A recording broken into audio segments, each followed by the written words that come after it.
الحمد لله رب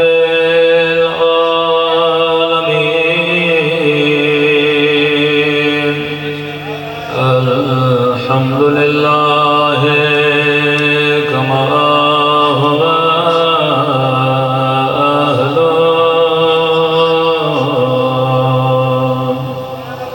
الصلاة والسلام على سيد المرسلين وخاتم النبيين أبي القاسم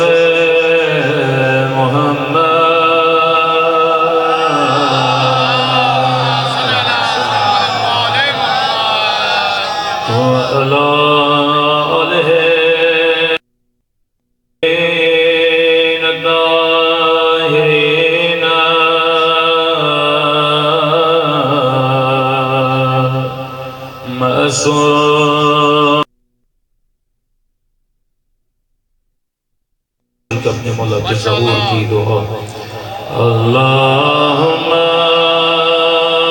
کل ولیک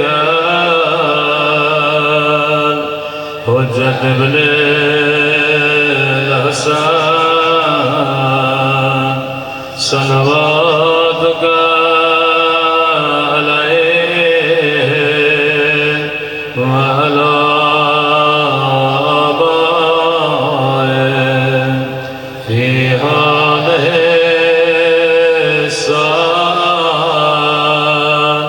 وفي كل وليا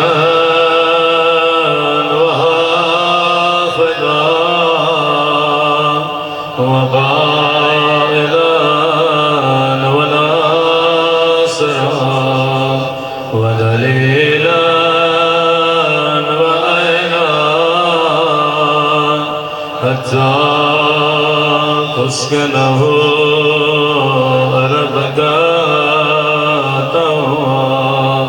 وتمتعه فيها طويلا برحمتك يا أرحم الراحمين صلوات على محمد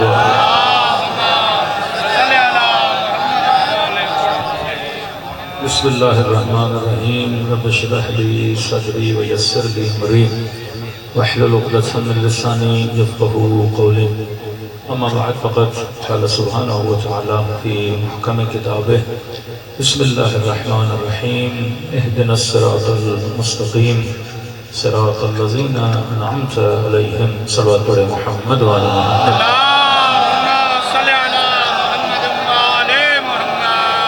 دعا ہے پروردگار عالم ہم سب کی عبادتوں کو اپنی بارگاہ میں قبول فرمائے اور جو مقصد زندگی لے کر اس فرش عزاء حسین پہ تشریف لائے خدا ان مقاصد میں بھی ہم سب کو کامیابیاں کامرانیاں نصیب فرمائے ذکر حسین ذکر ابا عبداللہ انسان کو خدا سے ملاتا ہے ماشاءاللہ ماشاءاللہ یہ واحد وہ ذکر ہے جو انسان کو صراط مستقیم پہ لاتا ہے سبحان اللہ سبحان اللہ ایک ہی دعا ہے کیونکہ میرا وقت 3 سے 3:30 بجے تھا آگے لاہور پہنچنا ہے مختصر اور مفید زیادہ ضروری نہیں گفتگو لمبی ہو اگر ایک لفظ بھی انسان کی سمجھ میں آ جائے تو وہ لفظ انسان کو حر بنا دیتا ہے ماشاءاللہ ماشاءاللہ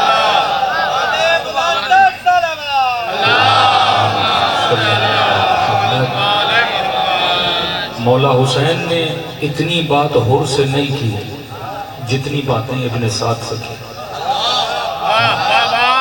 سبحان اللہ 2 سے 3 خطبے ہیں جو امام نے ابن سعد کو سمجھایا لیکن چند لفظ حر کو بولے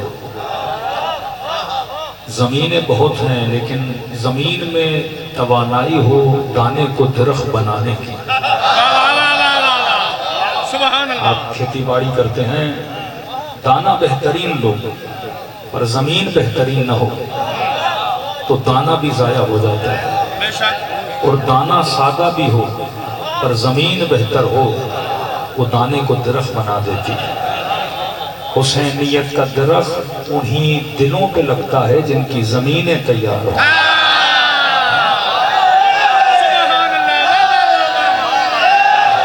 سبحان اللہ، کیا کہنے کہ بلا کیا کہنے، ورنہ کتنے لوگ ہیں جو ذکر علی سنتے ہیں، نام حسین سنتے ہیں، کچھ کو خدا ہدایت کیوں دیتا ہے؟ مسئلہ ہدایت کا نہیں، مسئلہ وجود کی زمین کا ہے۔ زمین جتنی تیار ہوگی دانا اتنا جلدی اس زمین میں اگ جائے گا۔ اب مجلس حسین کا کام کیا ہے؟ اس مجلس میں آدھا گھنٹہ فکر ہوتی ہے، 20 منٹ مصائب حسین ہوتے ہیں۔ فکر کیا کرتی ہے؟ جس طرح آپ زمین میں ہل چلاتے ہو، ذکر حسین وجود کی زمین میں ہل چلاتا ہے، اور جب زمین تیار ہو جاتی ہے تو حسین کا آنسو زمین کی آبیاری کرتا ہے۔ سبحان اللہ، تبھی پوری دنیا میں اگر دنیا کا مظلوم کسی قوم سے مدد کی امید رکھتا ہے، وہ کس قوم سے رکھتا ہے؟ شیعہ سے رکھتا ہے۔ میں خلاصتاً کہہ رہا ہوں کہ آج کیوں اتنی کشش ہے آپ کے مکتب میں؟ میں نے کسی اہل سنت کے جوان کو کہا، میں نے کہا آپ کا مفتی اگر کہیں بھی ملے، آپ کو جہاز میں ملے، بس میں ملے، مسجد میں ملے، مدرسے میں ملے، اپنے مفتی سے صرف اتنا پوچھنا کہ مفتی صاحب آپ نے اتنے سفر کیے، 20 سال ہو گئے تبلیغ اسلام کرتے کرتے، ان 20 سالوں میں کتنے ایسے شیعہ ملے جو یہ کہتے ہوئے نظر آئیں کہ الحمدللہ ہم پہلے شیعہ تھے اب سنی بن گئے؟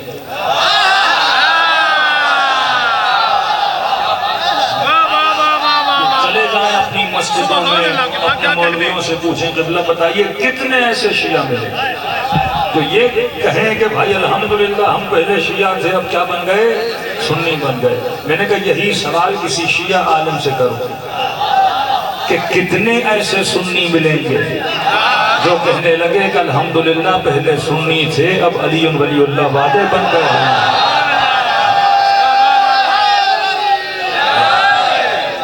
دنیا کا واحد مکتب ہے جس میں اتنی کشش پائی جاتی ہے، دنیا کا واحد مکتب ہے جس میں اتنی جذابیت پائی جاتی ہے کہ ہر بندہ اس مکتب کی طرف آ رہا ہے، ہر بندہ کشتی حسین میں سوار ہونا چاہتا ہے، ہر بندہ اس راہ پہ چلنا چاہتا ہے۔ سوال ہے کیوں؟ شیعت کے پاس ایسا کیا ہے جو دوسروں کے پاس نہیں؟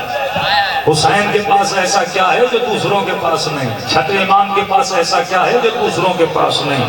اور میں اس مکتب کی رونق کا سبب انسان کی فطرت ہے۔ یہ مکتب فطرت کی باتیں کرتا ہے کہ فطرت کبھی ظالم کو پسند نہیں کرتی، اور حسین کہتے ہیں کہ حسینی کبھی یزید کو پسند نہیں کرتا۔ فطرت کا تقاضا ہے کہ قاتل کو قاتل بولو، مقتول کو مقتول بولو۔ یہ ہمارے مکتب نے سکھایا کہ قاتل کبھی جنت نہیں جاتا۔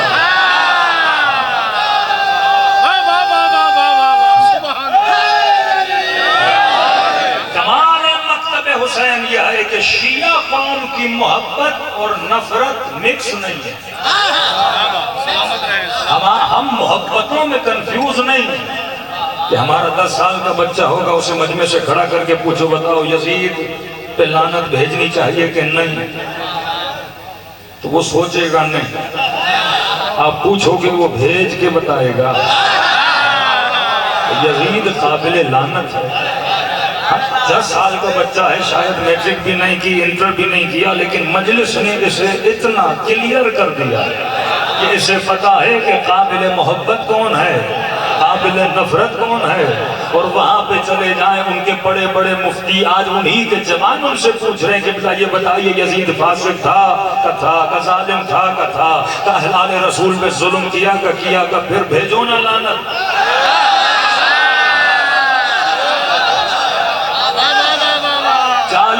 40 سال پڑھنے کے بعد بھی جب یہ کہا نہ بھیجیے نہ لعنت، تو وہ چپ ہو گیا، کہنے لگا نہیں لعنت بھیجنا شیعوں کا کام ہے۔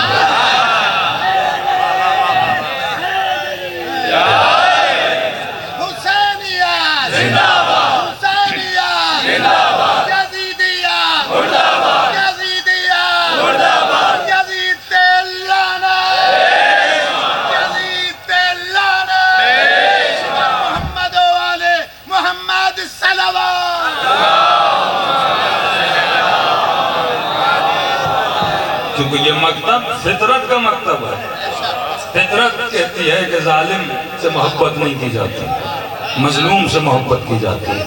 فطرت کا حکم ہے کہ جھوٹوں سے محبت نہیں کی جاتی، سچوں سے محبت کی جاتی ہے۔ فطرت کا حکم ہے کہ علم سے محبت کی جاتی ہے، جاہل سے محبت نہیں کی جاتی، کیونکہ یہ مکتب فطرت ہے۔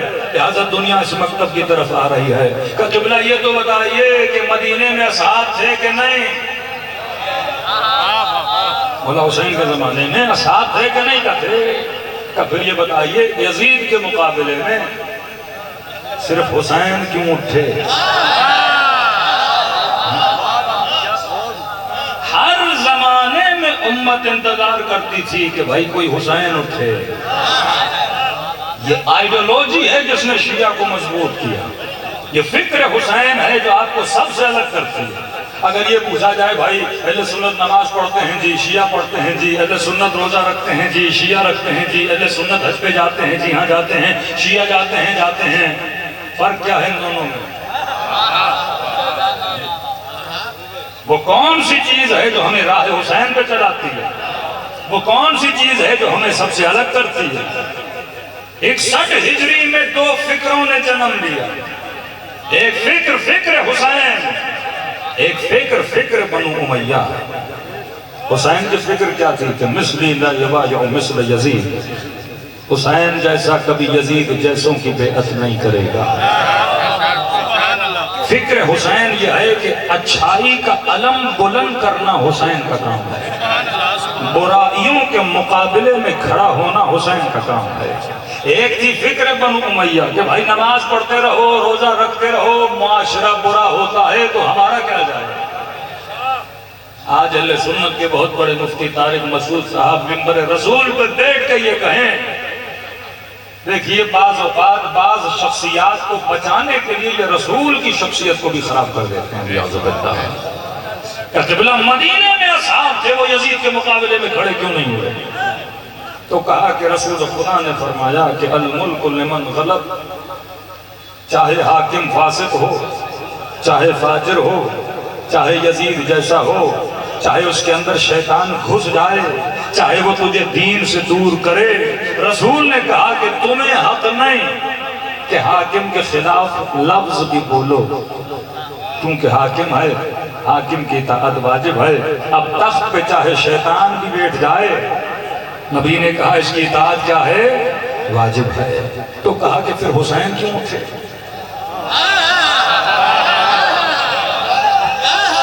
یہ کلیش ہے نا کہ کیا حسین ابن علی اپنے نانا کے فرمان پہ عمل نہیں کریں گے؟ تبھی رسول اس زمانے میں کہہ کر گئے کہ حسین منی وانا من الحسین، کہ حسین مجھ سے ہے، میں حسین سے ہوں۔ جب امت یہ کہے کہ نبی نے یہ کہا، نبی نے وہ کہا، یہ نہ دیکھنا وہ کیا کہہ رہے ہیں، یہ دیکھنا حسین کیا کر رہے ہیں۔ سبحان اللہ، سبحان اللہ۔ کہا کردار حسین بتائے گا کہ قول رسول کیا ہے۔ کسی مجلس میں کسی شیعہ زمانے کا مولانا آج اگر کوئی برادر اہل سنت کہے کہ آج کے دن میں شیعوں پہ سب سے بڑی نعمت کیا ہے، کہ ہم بتائیں کہ ہم شیعہ ہیں اور ہم نعمت والے ہیں۔ باتیں کرنا تو بڑی بات ہے نا، لیکن نعمت دکھانا، کہ آج ہر بندہ مالے کہ جناب صحیح کہہ رہے ہو کہ آپ نعمت والے ہو، آپ خود بولو نعمت والا ہوں یہ اور ہے، دشمن بھی بولے نعمت والے ہو یہ اور ہے۔ میں نے کہا کیسے؟ میں نے کہا ایک آیت یاد کر لو، جب بھی کوئی ٹکرا جائے اسے یہ آیت سنانا اور پھر اپنی نعمت کا احساس دلانا کہ پرچم ولایت کے نیچے جو آتا ہے وہ کتنی بڑی نعمت کے ساتھ ہوتا ہے۔ مولانا کون سی آیت؟ میں نے کہا اطیعوا اللہ واطیعوا الرسول واولی الامر منکم۔ یہ ایسی آیت ہے جسے بھی پڑھو گے تفسیر پوچھو گے پھنسے گا ضرور۔ میں نے کہا نا یہ مکتب اہل بیت مکتب فطرت بھی ہے، مکتب عقل بھی ہے۔ کہ مولا علی فرماتے ہیں علی کے در پہ عقل مند آتے ہیں، بے وقوف نہیں آتے۔ جن کے وجود میں عقل ہے وہ علی والا بنتا ہے، بے وقوف اس مکتب سے کوئی لینا دینا ہی نہیں ہے۔ کبھو کیسے؟ میں نے کہا ترجمہ کراؤ اس سے، اطیعوا اللہ اللہ کی اطاعت کرو، آسان اطیعوا اللہ، اللہ کی اطاعت کرو، ورسولو، اور اس کے رسول کی اطاعت کرو۔ جیسی اطاعت اللہ کی ویسی اطاعت رسول کی، وَأُولِي الْأَمْرِ مِنْكُمْ، تیسری اطاعت بھی سب پر واجب۔ جس نے محمد رسول اللہ کہا، علی محمد اللہ الہ الا اللہ کہا، اس پہ اللہ کی اطاعت واجب، محمد کی اطاعت واجب۔ کا تیسری اطاعت ہے وَأُولِي الْأَمْرِ مِنْكُمْ، اور تم میں سے جو صاحب امر ہو اس کی اطاعت واجب۔ تو میں نے کہا ان سے پوچھو صاحب امر کون ہے؟ یہ سارے جھگڑے کربلا سے شروع ہوئے۔ انہوں نے کہا یزید صاحب امر، امر کہا حکومت، صاحب امر جو صاحب حکومت ہے اس کی اطاعت واجب۔ کہ یزید تخت پر بیٹھا تو صاحب امر بنا۔ تو ان کا ہر مفتی یہ ترجمہ کرتا ہے کہ جناب تین اطاعتیں ہر مسلمان پہ واجب ہیں۔ اللہ کی اطاعت واجب، اب یہ سنت کی تفسیر سنا رہا ہوں، اللہ کی اطاعت واجب، رسول کی اطاعت واجب، اور فرمایا جو حاکم ہو اس کی اطاعت واجب۔ تو میں نے کہا اب نعمت کو ذرا محسوس کرنا، جو حاکم ہو اس کی اطاعت واجب۔ اب جس مفتی نے یہ تفسیر کی پاکستان میں، سب کا اولی الامر اس وقت کون ہے؟ شہباز شریف صاحب، انا للہ و انا الیہ راجعون۔ اب شکر خدا ادا کرو کہ تیرا اولی الامر پردہ غیب میں بیٹھا ہے۔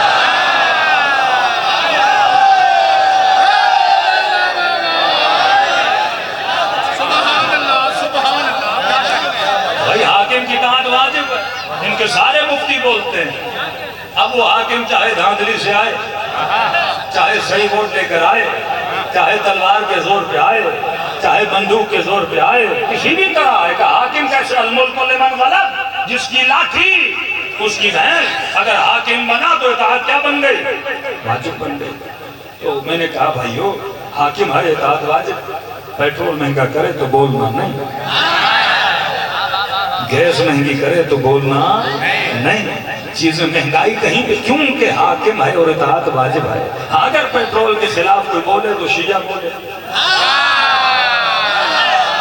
کیونکہ ہم نے اولی الامر نہیں مانا۔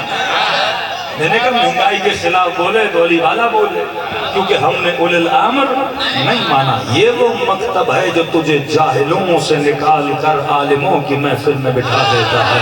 صلی پڑھے محمد والے۔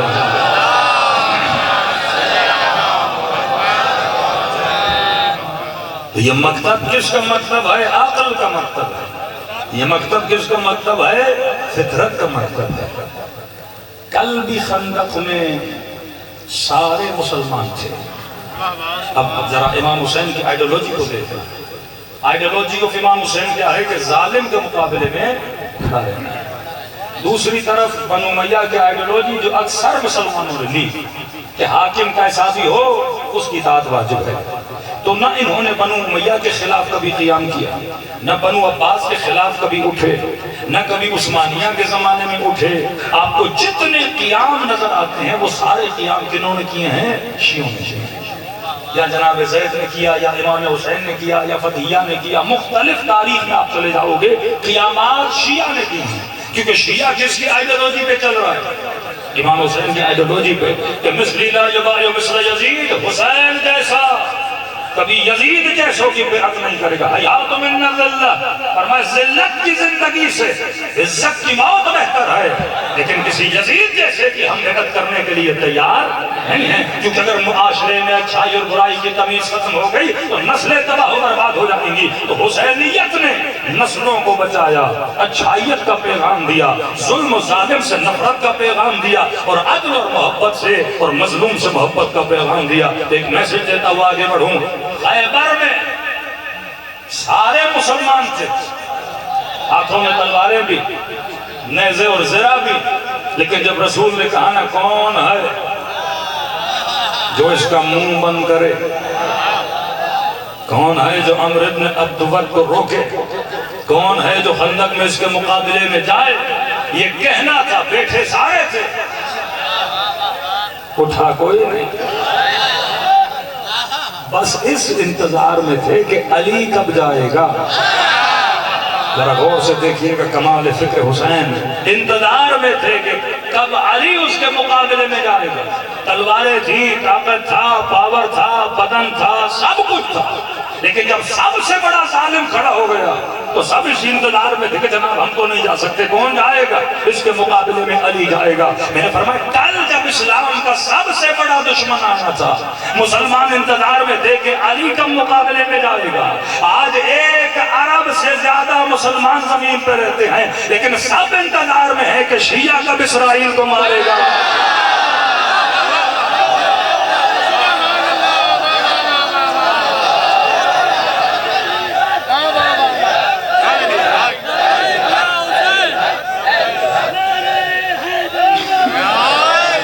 یہ حقیقت ہے، آپ ٹی وی پہ چلے جائیے.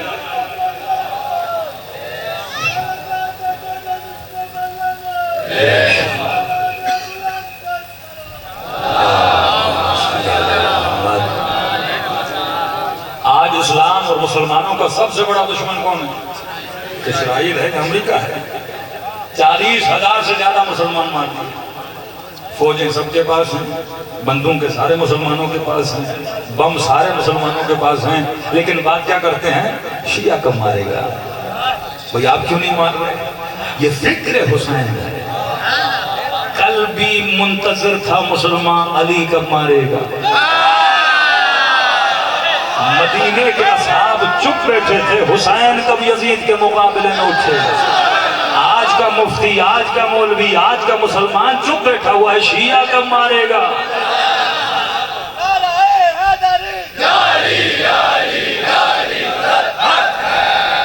تو آپ کو جس چیز نے زندہ رکھا وہ فکر حسین ہے. جس چیز نے شیعت کو سرخرو کیا، آج سب کا سر جھکا ہو سکتا ہے پر شیعہ کا سر جھکا نہیں ہو سکتا. آپ بول سکتے ہیں کہ ہم نے مارا ہے، آپ بول سکتے ہیں کہ ہم نے اٹیک کیا. آپ دیکھئے مثلاً ویسٹرن ورلڈ کے انگریز بھی تو دیکھ رہے ہیں نا کہ بھئی ایک میزائل آیا یمن سے، کہ دیکھے تو صحیح یہ کون ہے، پتہ چلا مسلمان ہے. کہ دیکھو تو صحیح کون سے والے مسلمان ہیں جو میزائل مار رہے ہیں کشتیوں کو، پتہ چلا یہ حسینی ہے. کہا دوسرا میزائل آیا لبنان سے، کہ دیکھو یہ کون ہے، کہ یہ بھی مسلمان ہے. کہ کون سے مسلمان ہیں، پتہ چلا یہ بھی حسینی ہے. پھر پتا چلا کردستان عراق میں عین الاسد پہ ایک میزائل آ کے گرا، کہ بھئی دیکھو یہ کون ہے مارنے والے، کہ یہ عراق والے ہیں، یہ بھی حسینی ہے. پتا چلا 1000 میزائل ایران سے مارے گئے، کہ جاکو دیکھو یہ کون ہے، کہ مسلمان ہے. کون سے، کہ حسینی ہے. تو وہ بھی سمجھ گئے اگر کسی سے مار کھانی پڑے گی تو صرف حسینیوں سے ہی مار کھانی پڑے گی. ان کی ماں نے ان کو سکھایا ہے کہ ظالم کے سامنے جھکا نہیں جاتا. سر کٹا بھی دو پر ظالم کی بیعت شیعہ کبھی نہیں کرتا. ظلم کے مقابلے میں اگر کوئی قوم آج بھی کھڑی ہے وہ کون ہے؟ شیعہ علی بن ابی طالب ہے. تبھی تعجب ہوا، روایات میں ملتا ہے کہ جب امام زمانہ ظہور کریں گے، جب اپنا تعارف کرائیں گے کعبے کی دیوار پہ کھڑے ہو کر، تو یہ نہیں کہیں گے میں محمد کا نواسہ ہوں، کہیں گے میں اس کا بیٹا ہوں جسے کربلا میں مارا گیا. میں اس کا بیٹا ہوں جو پیاسا مارا گیا، جو ذبح ہو کے شہید کر دیا گیا. علماء کہتے ہیں وجہ کیا ہے؟ یہ کیوں نہیں کہہ رہے میں نبی کا نواسہ ہوں؟ کہ نہیں، جب تعارف کرائیں گے نا میں نبی کا نواسہ ہوں تو سننے والے وہ غیر مسلمان پریشان ہوں گے یہ کون سا نبی والا ہے.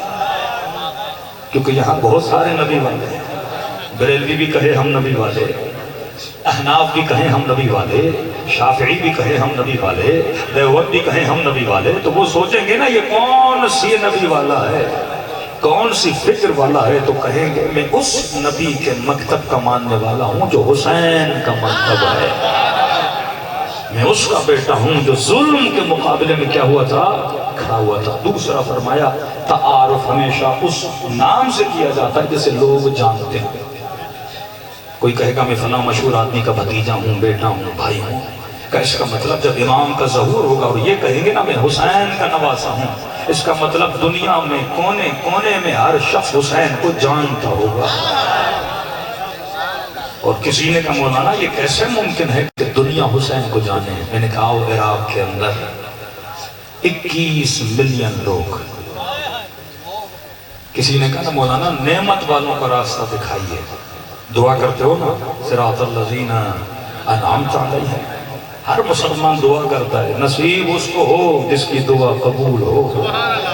اے خدا مجھے نعمت والوں کے راستے پہ چلا. میں نے کہا آج پوری دنیا کو چیلنج ہے کہ ہمیں کوئی ایسا راستہ دکھائیے جہاں پہ نعمت ہی نعمت. میں نے کہا 4 کلومیٹر کا کوئی تمہیں راستہ نہیں دکھا سکتا جس کے ہر میٹر پہ نعمت ہو. پر شیعہ 80 کلومیٹر کا راستہ دکھا سکتا ہے. نجف سے چلو پیدل کربلا تک ہر میٹر پہ نعمت ہی نعمت. اس سال ہم کربلا گئے تو جوانے کا مولانا جنت کیا ہے؟ میں نے کہا جنت وہ جو مانگو وہ سامنے آ جائے. کیا بات ہے، سبحان اللہ.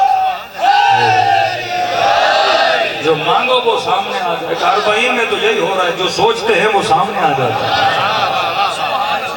یہ وہ راستہ ہے جس سے دنیا اٹریکٹ ہو رہی ہے. دنیا میں کہاں کوئی ایسا راستہ ملے گا جہاں ہر چیز فری میں دی جائے؟ یہاں کچھ بھی فری میں نہیں ہے. لیکن عجیب راستہ ہے جہاں کھلاتے بھی ہیں پر احسان جتلاتے نہیں ہیں. قدموں کو چومتے ہیں تیرا شکریہ تو میرے گھر میں کھانا کھانا ہے. یہ اخلاق کی بلندی، ایثار کی بلندی، خدمت انسانیت کہاں ملتی ہے پوری دنیا میں؟ کمپلیٹ انسان کیا ہوتا ہے 40 میں حسین دکھا کے بتاتے ہیں.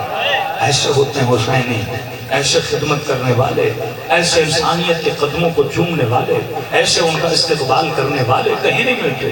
ایک عراقی کے گھر میں گئے، منتیں کر کے گھر لے جا کے آپ کھانا کھائیے. ہم نے کہا ٹھیک ہے 2 لقمے کھا لیتے ہیں. اس نے کیا کیا، جلدی جلدی کچن میں گیا. کچھ برتنوں کے ڈبے پڑے ہوئے تھے جس میں برتن پیک تھے، بالکل نئے برتن. حالانکہ کچن میں اور برتن بھی تھے. نئے ڈبوں کو نکالا، کھولنا شروع کیا. ہم نے کہا اے مرد عرب زحمت کیوں کر رہے ہو؟ بس دوسرے برتن میں ڈال دو، نئے برتنوں کو خراب کیوں کر رہے ہو؟ آنکھوں میں اس کے آنسو آئے. کہنے لگا قبلہ یہ برتن میری بیٹی کے جہیز کے برتن، میں حسین کے ظاہر کو کھلانا چاہتا ہوں تاکہ میری بیٹی جب گھر جائے تو اس کے گھر میں برکت آ جائے. کہاں پہ ایسا جذبہ نظر آتا ہے جو آپ کو کربلا میں نظر آتا ہے؟ ایک جملہ رب کے مصیبت، ٹائم بہت ہوا. ایک چیز سے آپ بیدار رہیے کیونکہ راستہ تو ہے نعمت کا، اور شیطان کہتا ہے میں اس راستے کے بیچ میں بیٹھوں گا. شیعہ نعمت کے راستے پہ چل رہا ہے، ایثار کر رہا ہے، قربانی کر رہا ہے. جب نیاز و سبیل لگاتا ہے تو یہ نہیں کہتا صرف شیعہ آ کے پیئے ہیں، کہتا ہے جس نے پینا ہے آ کے پیئے. یہ مکتب ایثار کا مکتب ہے. لیکن اس وقت جو جنگ چل رہی ہے مکتب تشیع کو نقصان دینے کے لیے، وہ جنگ ہے فکر حسین کی جنگ. آج وہ شیعہ امام حسین کا نام بلند کر رہا ہے جو فکر حسین کو لے کے چل رہا ہے. لیکن آج ایسے ایسے دشمن، آج ایسے ایسے لوگ ہمارے اندر داخل ہو گئے جو اس چیز کو روکنا چاہتے ہیں کہ نہیں، ان کو ذکر تو کرنے دو پر فکر تک جانے نہ دو. کربلا کے میدان میں آؤ. کیا شمر نماز نہیں پڑھتا تھا؟ روزہ نہیں رکھتا تھا؟ کبھی کبھی میں منبر سے بتاتا ہوں شمر نے کیا کیا تو مجمع کہتا ہے مولانا ایسے لگ رہا ہے تو شمر کے فضائل پڑھے جا رہے ہیں. 17 حج کیے اس بدبخت نے. خوارج کے ماتھوں پہ سجدوں کے نشان. عابد دیکھنا ہو، زاہد دیکھنا ہو تو آؤ خوارج میں دیکھو. وہاب قلبی نے کتنی نمازیں پڑھی؟ چند دن کا مسلمان ہے اور آج سب سے بڑے سے بڑا نمازی بھی وہاب کے پیچھے کھڑا ہے، آگے نہیں جا سکتا. کیا ہے؟ ذکر بہت تھا کربلا. لشکر یزید بھی ذکر خدا کر رہا ہے، لشکر حسین بھی ذکر خدا کر رہا ہے. فرق کیا ہے؟ آج خانقاہی مسلمان آپ کو بہت ملیں گے جو کہیں گے بیٹھ جاؤ اپنی مسجدوں میں، اپنی عبادت گاہوں میں اور پوری رات اللہ اللہ اللہ اور صلو علی الحبیب کے نعرے مارتے رہو. عبداللہ ابن مسعود کوفے میں بیٹھا رہا جو قراء سبع میں سے ہے. حسین کربلا میں سر کٹاتے رہے لیکن کربلا نہیں گیا حسین کی مدد کے لیے.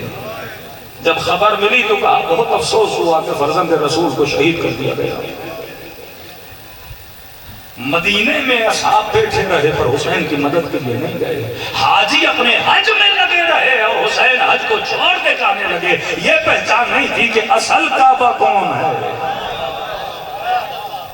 تم کس کعبے کے چکر میں لگے ہوئے ہو اور حسین کو شہید کر دیا جا رہا ہے.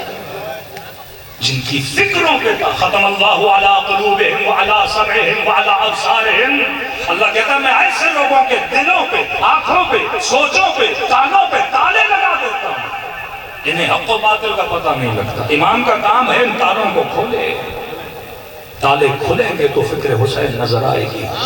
تالے کھلیں گے تو مکتب کی طاقت نظر آئے گی.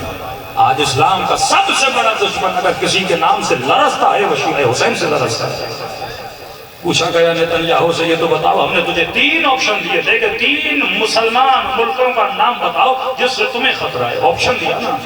3 مرتبہ اس نے شیعہ ملک کا نام لیا. ایک بار بھی کسی سنی ملک کا نام نہیں لیا کہ شیعہ سے خطرہ ہے، شیعہ سے خطرہ ہے، شیعہ سے خطرہ ہے. کہ شیعہ سے خطرہ کیوں ہے؟ کہا کل بھی ان کے امام نے یزید کی بیعت نہیں کی تھی، آج یہ ہماری بیعت نہیں کر رہے. یہ فکر ابا عبداللہ الحسین ہے کہ سستا خود کو نہ بیچنا. تیرا خریدار حسین ہے، تیرا خریدار خدا ہے. فرمایا اگر دل میں ہوس حکومت ہے تو جا ابن سعد کے پیچھے. اگر دل میں ہوس شہوت ہے اور نفس ہے تو جا اس لشکر یزید میں. یہ وہ لشکر ہے جہاں حبیب حسین کی مسکراہٹ کے لیے اپنا سر کٹا دیتا ہے. سعید کے بدن پہ 17 تیر لگے تھے، تڑپ رہا، روح نہیں نکل رہی بدن سے. جب گرا سر مولا کی گود میں، امام نے کہا سعید سکون سے چلا جا. میں مولا کچھ بولنا چاہتا ہوں، زبان سے لفظ نہیں نکل رہے، کیا کہنا چاہتے ہو؟ سعید چلا جا. قربانی دی، 2 لفظ ادا کیے اور بڑی مشکل سے یہ لفظ زبان سے نکلے. 90 سال کا بوڑھا، 17 تیر لگے، بدن سے خون بہ چکا. 2 لفظ نکالے مولا، ارغیت، کیا تو مجھ سے راضی ہوا؟ فرمایا سعید میں بھی راضی ہے، اماں زہرا بھی راضی ہے. آج جنگ فکر حسین ہے. مسئلہ ذکر کا نہیں. آیت اللہ قرادی کہتے تھے کہاں یا علی کہنا اور کہاں علی کے ساتھ رہنا. یا علی کہنا آسان، علی کے ساتھ رہ کے زندگی گزارنا بڑا مشکل ہے. جو نہ چھکے، جو نہ بکے وہ علی والا. جو اصولوں پہ جان تو دے دے پر اصولوں پہ کمپرومائز نہ کرے. ایک جملہ اور ربط مصیبت. شیمر بھی نماز پڑھ رہا ہے اور نماز میں سورہ حمد پڑھ رہا ہے اور سورہ حمد میں ایک دعا کر رہا ہے کیونکہ وہ نماز نہیں جس میں حمد نہ ہو.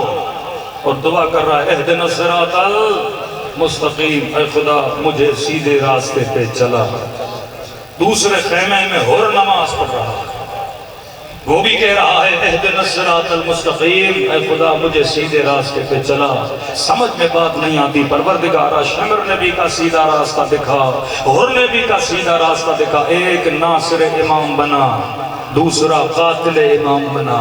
پروردگارا ذکر تو دونوں نے کیا، ایک ناصر بنا، ایک قاتل بنا. اللہ کی آواز آئے گی ہاں ذکر اور بھی کر رہا تھا، ذکر شیمر بھی کر رہا تھا. فرق یہ تھا کہ شیمر ذکر کر رہا تھا اور ذکر بھی کر رہا تھا، ساتھ میں فکر بھی کر رہا تھا. ہدایت اسی کو ملتی ہے جو فکر ابا عبداللہ کو لے کے چلے. آج افسوس سے بعض صاحب امامہ ہو کر بھی اس منبر پہ آئیں اور فکر امام حسین کے دشمن بن جائیں. کہیں کہ مولا مدینے سے چلے اور کبھی حسین نے امر بالمعروف نہیں کیا. مجھے نہیں پتا یہ کس منہ سے مومن کربلا جاتا ہے. زیارت عاشورہ، زیارت امین اللہ، زیارت جامع کبیرہ، دعائے ناہیہ، یہ ساری زیارتیں جب آپ پڑھتے ہیں اس میں ایک جملہ ہر شیعہ ضرور کہتا ہے اشہد انک قد اقمت الصلاۃ وآتیت الزکاۃ وامرت بالمعروف ونہیت عن المنکر. یہ وہ زیارت ہے جو کسی عالم نے نہیں لکھی، حضرت جعفر صادق نے تعلیم فرمائی ہے. فرمایا خرجت لاصلاح امت جدی، جو میرے نانا کے دین کو مردہ کر دیا ہے نا، میں حسین اسی دین کو زندہ کرنے کے لیے باہر نکلا. جس نے نو کے نیزہ پہ بھی قرآن کی تلاوت کر کے بتائی کہ دنیا حسین کو قرآن سے جدا نہیں کر سکتی. یہ مکتب دین کا مکتب ہے. میں ہمیشہ جوان کو بس اتنا کہتا ہوں کہ میرے عزیز اتنا سوچو، یہ ہے حسین، یہ ہے دین، کون کس پہ قربان ہو رہا ہے؟ کتنی قیمت ہوگی اس دین کی جس کے لیے سکینہ نے تماچے کھائے، اور ہم میں سے کوئی دین کا دشمن بن جائے۔ ساری قربانیاں اس لیے تاکہ اس کشتی حسین کو امام زمانہ تک پہنچایا جائے۔ امید انبیاء، خواہش اہل بیت یہ تھی کہ زمین پہ اللہ کی حکومت کو قائم کیا جائے۔ جب حکومت قائم ہوگی پھر قیامت آ جائے گی۔ کون کروائے گا یہ حکومت قائم؟ فرمایا یہ شیعہ ہے جو کشتی حسین کو چلانے والے ہیں۔ تمہارا وجود ہے جو لوگوں کو اپنی طرف اٹریکٹ کرتا ہے۔ یہ جس کے پاؤں میں چھالا پڑ رہا ہے یہ حسین کا شیعہ ہے، جو اس کے پاؤں کو دبا رہا ہے یہ حسین کا شیعہ ہے۔ تبھی کا عزادار کی بڑی قدر و قیمت ہے، اس کے پاؤں کی دھول کو ملائک اپنے پروں سے مس کرتے ہیں، کیونکہ یہ معرفت رکھ کے حسین کی زیارت کو آیا ہے۔ کتنے کریم تھے آپ کے مولا، بس یہ جملہ ہو ربط مصیبت۔ آج یہ عباس فرماتے ہیں کہ پانی اتنا بھرا امام حسین نے کہ میں نے کہا مولا اتنے پانی کی ہمیں ضرورت نہیں، آگے رکیں گے پھر پانی بھرا بھرا جائے گا۔ فرمایا نہیں، حکم ہے کہ پانی بھرو۔ کہتے ہیں سارا پانی بھرا۔ قاضی عباس کہتے ہیں مجھے درخت نظر آنے لگے۔ میں نے کہا مولا لگتا ہے کوفہ آ گیا۔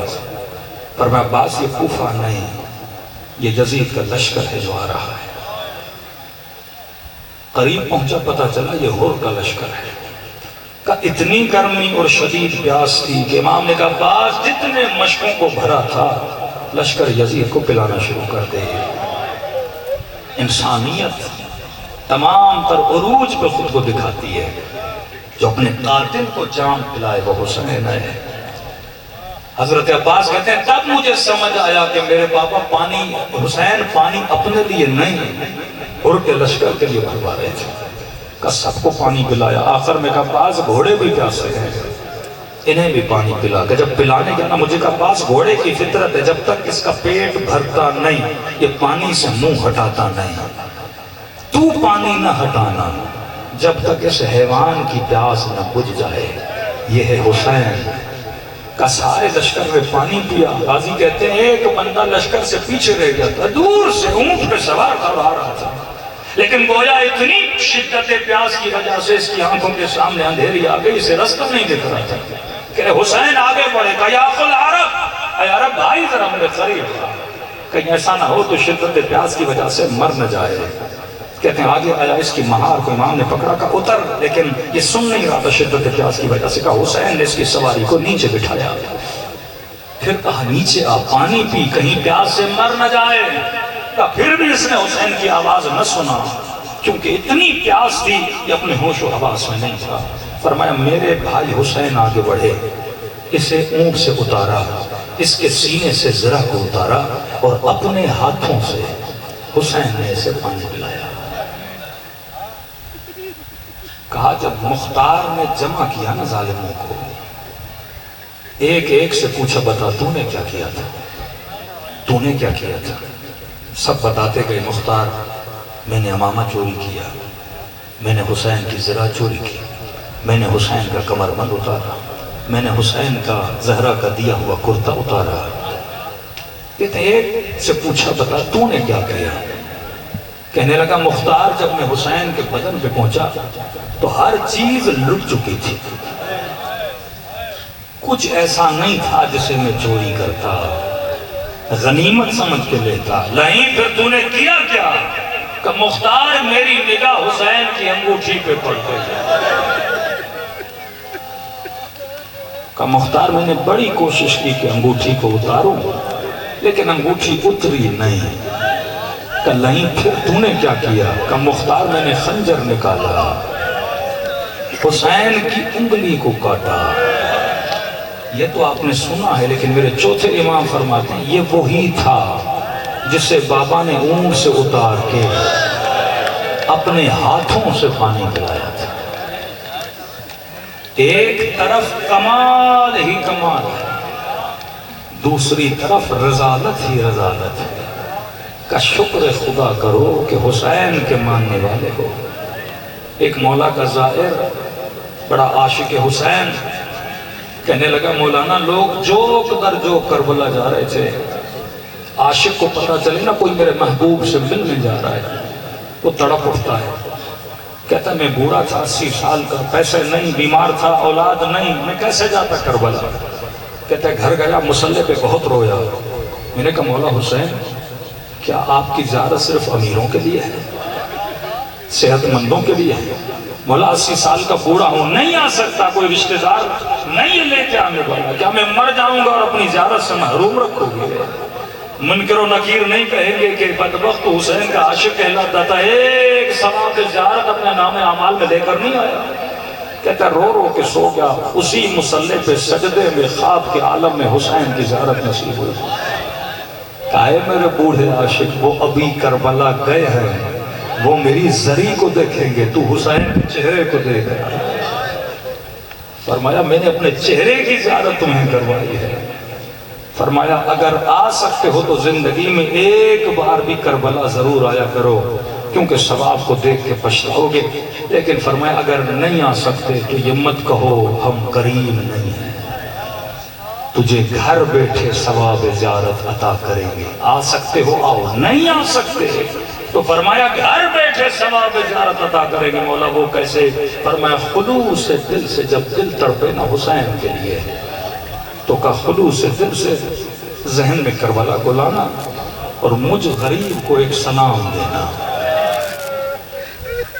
کہ مولا صرف ایک سلام سے ثواب زیارت؟ فرمایا ایک نشانی اگر تیرے اندر آ جائے تو تجھے ثواب زیارت مل جائے گا۔ مولا کون سی نشانی؟ کہ جب مجھ حسین کو سلام کرو اگر نہ چاہتے ہوئے تیری آنکھوں سے آنسو آ جائیں۔ فرمایا یہ مت سمجھنا یہ تیرے آنسو ہیں، حسین نے تجھے تیرے سلام کا جواب دیا۔ میرے چوتھے امام اکثر کہتے تھے کثرت سے میرے بابا کو سلام کرو، سلام کرو۔ کسی نے کہا مولا اتنی تاکید کیوں ہے سلام کی؟ فرمایا کیونکہ عاشورہ کے دن میرا بابا ترس گیا تھا، کوئی سلام نہیں کرتا تھا، کہتے تھے یہ باغی ہے اسے سلام نہ کرو۔ کہ جب تو سلام کرتا ہے میرے بابا کے کلیجے کو ٹھنڈک ملتی ہے۔ کہ اگر مچھر کے پر کے برابر بھی آنکھوں کی پلکیں گیلی ہو جائیں اور خلوص ہو، فرمایا اللہ جہنم کو اس عزادار پہ حرام کر دیتا ہے۔ کہ جس طرح بارش کا پانی آگ کو بجھاتا ہے، غم حسین کے آنسو جہنم کی آگ کو بجھاتے ہیں۔ شرط یہ ہے کہ یہ معرفت کے آنسو ہوں، یہ ہور جیسے آنسو ہوں، ایسا وعدہ ہو کہ مولا اپنے ہور بن کے آپ کو دکھاؤں گا۔ چند لمحوں کے لیے دنوں کو کربلا کی طرف روانہ کریں۔ میری عادت ہے میں سلام سے چند جملے مصائب کے پڑھتا ہوں، ایسے سلام کریں جیسے زین اپنے بھائی کو سلام کیا، ایسے سلام کریں جیسے سکینہ نے بابا کو سلام کیا۔ وہ حسین جسے کوئی سلام کرنے والا نہیں۔ السلام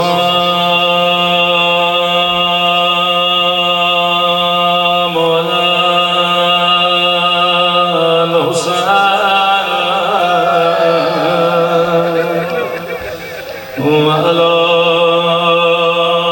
علی ابن الحسین، سب مل کے وعلی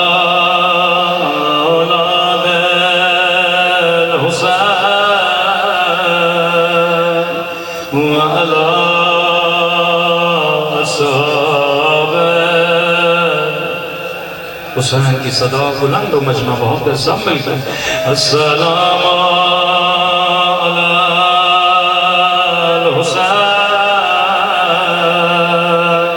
وعلی علی ابن حسین کی صدا بلند وعلی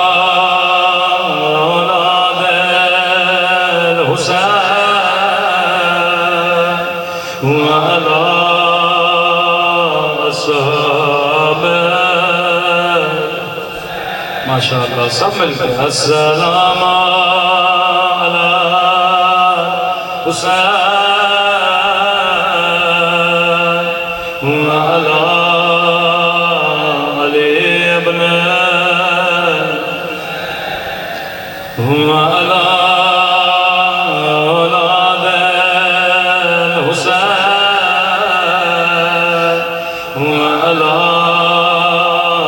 صاحب میرا سلام ہو زینب کی لٹی ہوئی چادر پہ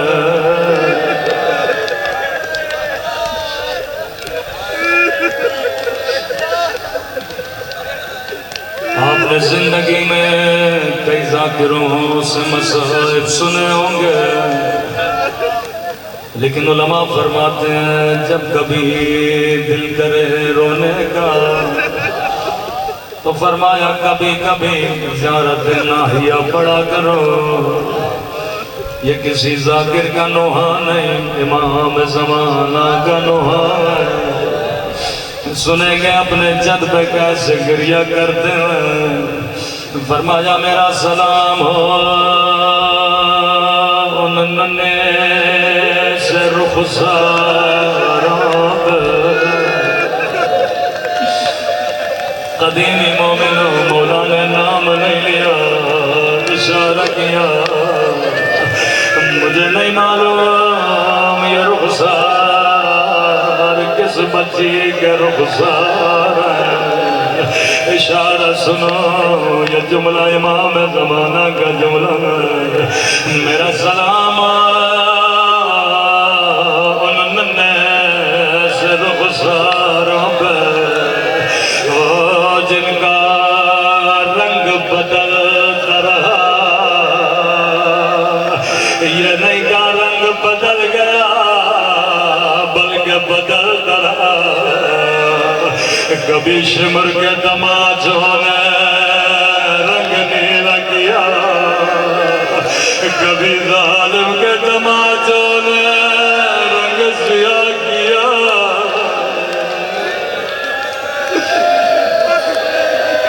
شاید کوئی میرا برادر اہل سنت موجود ہو، شاید کہے شیعہ اتنا کیوں روتے ہیں۔ ایک روایت ہے صحیح بخاری کی، جب کوئی اعتراض کرے اسے روایت سنایا کرو۔ رسول خدا فرماتے ہیں مسلمانوں کبھی حیوان کو بھی منہ پہ نہ مارا کرو، حیوانوں کے چہروں کا احترام کیا کرو۔ روایت کے جملے آئے جب بچی کی گودی میں بابا کا کٹا ہوا سر کو سینے سے لگایا، رو کے کہنے لگی میرے غریب وطن بابا، میرے 3 دن کے پیاسے بابا، بابا ذرا آنکھیں کھولو، ذرا میرے ننھے رخسار دیکھو۔ بابا تیری سکینہ کا رخسار چھوٹا تھا لیکن شمر کا ہاتھ بڑا تھا۔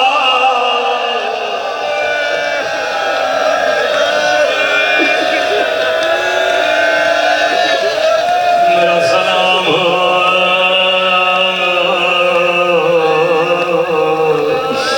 ان نے سے رخساروں پہ، جن کا رنگ تماچوں نے بدل دیا۔ حدیث ذہنوں میں رہے مسلمانوں کبھی حیوان کو بھی منہ پہ نہ مارا کرو۔ جو جملے پڑھ رہا ہوں میرے جملے نہیں، امام زمانہ کے جملے ہیں۔ فرمایا میرا سلام ہو ان زخمی ہونٹوں پہ، ان پھٹے ہوئے خشک ہونٹوں پہ، اللہ جانے یہ علی اصغر کے ہونٹ یا علی اکبر کے ہونٹ۔ جواب میرے مولا نے خود دیا، میرا سلام ہو ان خشک ہونٹوں پہ، اور جن پہ ظالم چھڑی مارا تھا۔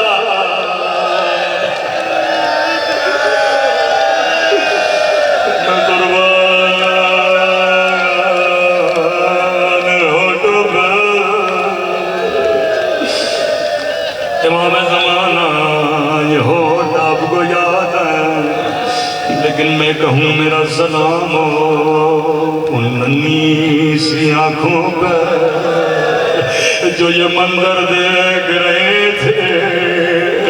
اللہ کسی بچی کو بابا کا کٹا سر نہ دکھائے. آخری سلام اور زحمت کو تمام کرو.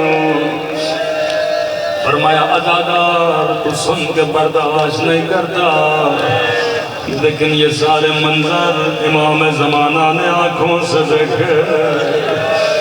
پہلے رخساروں کو یاد کیا، پھر ہونٹوں کو یاد کیا، پھر فرمایا میرا سلام ہو ان کلائیوں پہ جنہیں رسیوں سے باندھا گیا تھا. اللہ جانے یہ کس کی کلائیاں ہے. علماء فرماتے ہیں یہ زینب کے بندے ہاتھ ہے جسے امام زمانہ یاد کر کے رو رہے ہیں. میں نے اپنے استاد سے کہا، میں نے کہا سیدہ کو نو کے نیزہ سے مارا گیا، شمر نے تازیاں نے مارے، لیکن مجھے نہیں پتا امام زمانہ نے کلائیوں کو کیوں یاد کیا. رو کے کہنے لگے یہ ایک منظر ہے جس پہ امام زمانہ رو رہے ہیں. میں نے کہا کون سا منظر ہے؟ کہنے لگے 11 محرم کو زینب اونٹ سے ایسے گری جیسے عباس گھوڑے سے گرے تھے. شاید کوئی مومن کے مولانا یہ کیا پڑھ رہے ہو؟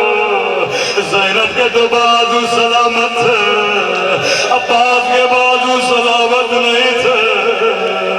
بلا زینب عباس کی طرح کیسے گرے؟ میں نے کہا جواب میں نہیں دوں گا. امام زمانہ فرماتا ہے میرا سلام ہو میری ان بکھیوں پہ اور جن کے ہاتھوں کو پسے گردان باندھ گیا. زینب ایسے گری جیسے عباس گرے تھے. بس ایک فرق تھا، عباس گھوڑے سے گرے، زینب اونٹ کی اونچائی سے گری. جب عباس گرے تو سر حسین کی گودی میں تھا، لیکن جب زینب گری کوئی اٹھانے والا نہیں تھا. نامحرموں کا مجمع تھا.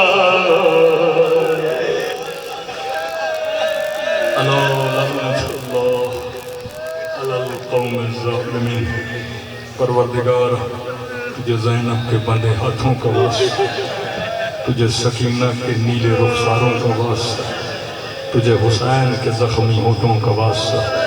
ہمارے مولا اور آقا امام زمانہ کا ظہور فرما. قبر و قیامت میں شفاعت حسین نصیب فرما. بانیان مجلس کی توفیقات میں اضافہ فرما. حاضرین کے گھروں پہ اپنی رحمتوں کو برکتوں کو نازل فرما.